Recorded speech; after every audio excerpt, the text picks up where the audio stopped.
দীর্ঘ ৫৪ বছর পর আবারও মানুষকে চাঁদের অভিমুখে পাঠিয়েছে মার্কিন মহাকাশ গবেষণা সংস্থা নাসার ঐতিহাসিক আর্টেমিস ২ মিশন। ফ্লোরিডার কেনেডি স্পেস সেন্টার থেকে ৩২ তলা সমান শক্তিশালী রকেটে চড়ে ৪ নভোচারী মহাকাশে যাত্রা শুরু করেন। প্রায় ১০ দিনের এই মিশনে তারা চাঁদের চারপাশে প্রদক্ষিণ করে আবার পৃথিবীতে ফিরে আসবেন।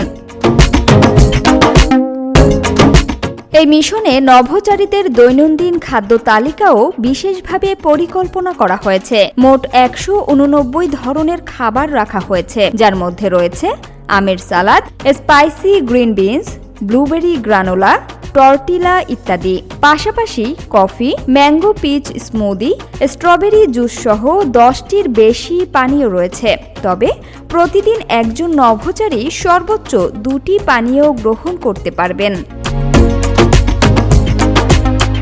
নাসা জানিয়েছে, এই মেনু তৈরিতে নভোচারীদের ব্যক্তিগত পছন্দের পাশাপাশি পুষ্টিগুণ ও ক্যালোরির ভারসাম্যকে গুরুত্ব দেওয়া হয়েছে। মহাকাশে কাজের চাপ সামলাতে শরীরের সক্ষমতা বজায় রাখা জরুরি, তাই প্রতিটি খাবার বাছাই করা হয়েছে বিশেষজ্ঞদের তত্ত্বাবধানে।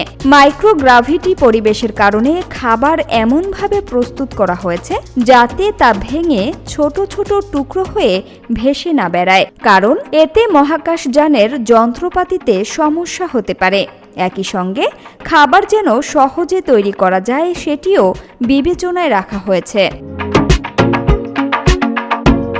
ফ্রিজ না থাকায় ওরিয়ন মহাকাশযানের সব খাবারই দীর্ঘমেয়াদে সংরক্ষণ উপযোগী করে প্রস্তুত করা হয়েছে। শুকনো খাবার পানির সাহায্যে পুনরায় প্রস্তুত করা যায়, আর গরম করার জন্য রয়েছে বিশেষ ফুড ওয়ার্মার। পুরো ব্যবস্থাটি অনেকটাই ক্যাম্পিংয়ের মতো সহজ ও কার্যকর।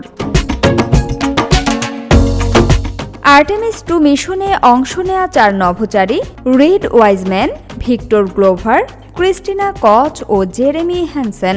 এটি মূলত একটি পরীক্ষামূলক মিশন, যেখানে মহাকাশযানের নিরাপত্তা ও নিয়ন্ত্রণ ব্যবস্থা যাচাই করা হবে। এই মিশনের সফলতা ভবিষ্যতের আর্টেমিস ৩ এর পথ তৈরি করবে, যার মাধ্যমে আবারও মানুষ চাঁদের মাটিতে পা রাখার লক্ষ্য নিয়েছে। সামিয়া সুলতানা, ঢাকা ওয়াচ।